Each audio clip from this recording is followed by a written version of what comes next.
Kumusta naman yung lakad mo?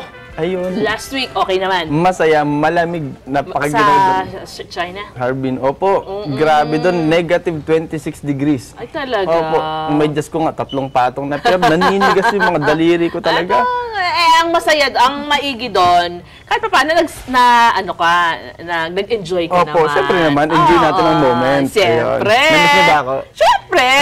Mga abay, itanong natin kay Doc Alan Jun Luso ngayon. Sa ating iTalk, ano ba ang nangyayari?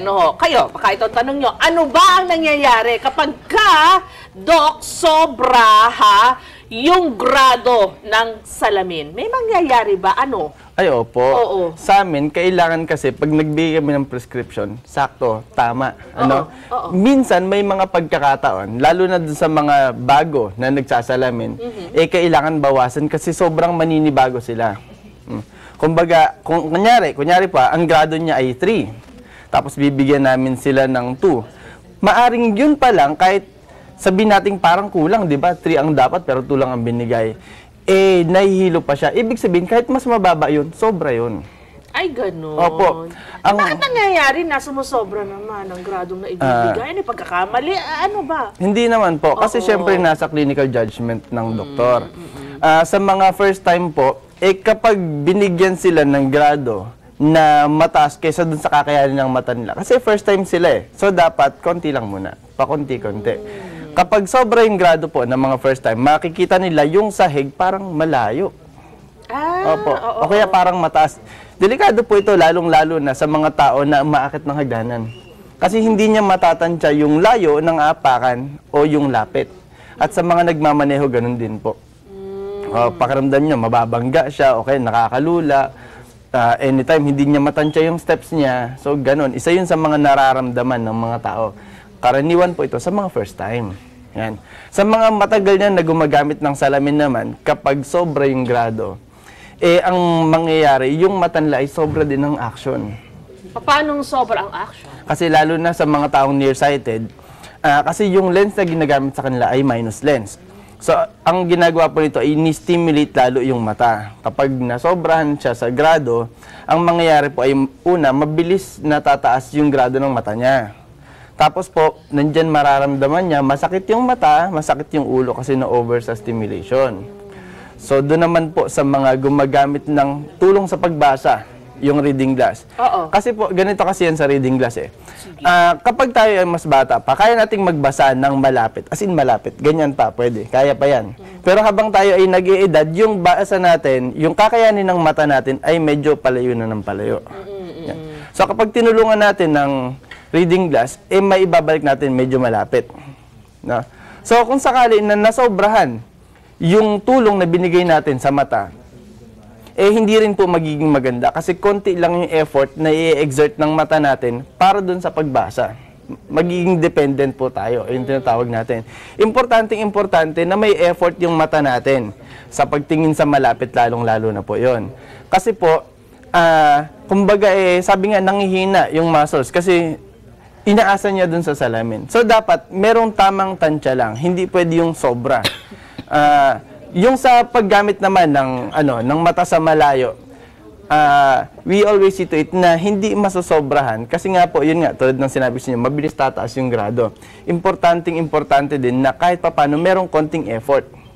Pero hindi po maganda na sobra naman na kulang. Opo.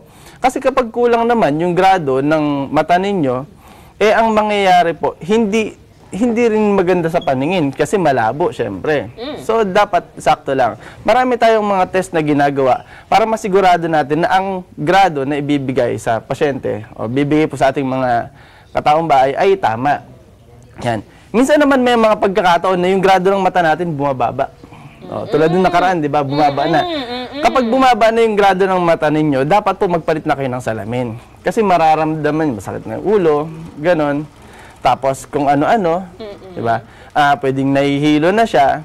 Tapos hindi rin syempre maganda na nakikigamit tayo ng salamin ng may salamin. Ay, oo. Yung iba kasi ganito nangyayari. Uy, buti nandyan ka. Opo. Ay, may babasahin ako. Pwede mahiram yung salamin mo? Ay, yung mga ganyan. Oo. Yan. Kasi syempre, iba yung grado ng mata nila sa grado ng mata natin. Kung sakali man na pareho yung grado, pero yung sukat na kailangan na tinatawag natin na centration, kasi dapat nakalapat maigi yung gitnang bahagi ng lente nung salamin natin dun sa mata natin. Kasi kung hindi po, maaari tayong maduling, maaari din tayong mabanlag, ganyan po. Minsan katuwiran pa ng iba, ay malinaw sa akin ito eh. Yan. Malinaw daw. Oo, may ganon. Opo. Pero ang problema kasi, na-over sa stimulation yung mata po natin. At hindi po talaga ito maganda. Isipin nyo, tataas na naman yung grado ng mata ninyo. Tapos nagtataka, Dok, bakit ganun? Ang bilis tumaas ng grado ng mata ko.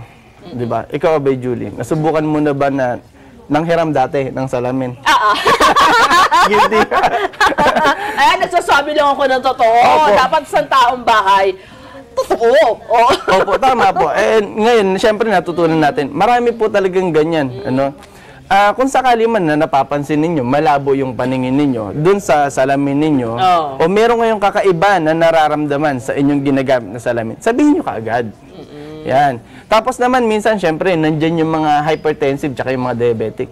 Pabago-bago po ang grado ng mata nila. So, meron akong mga pasyente na kapag ina-atake ng high blood tsaka ng diabetes nila, iba yung salamin nila, dalawa.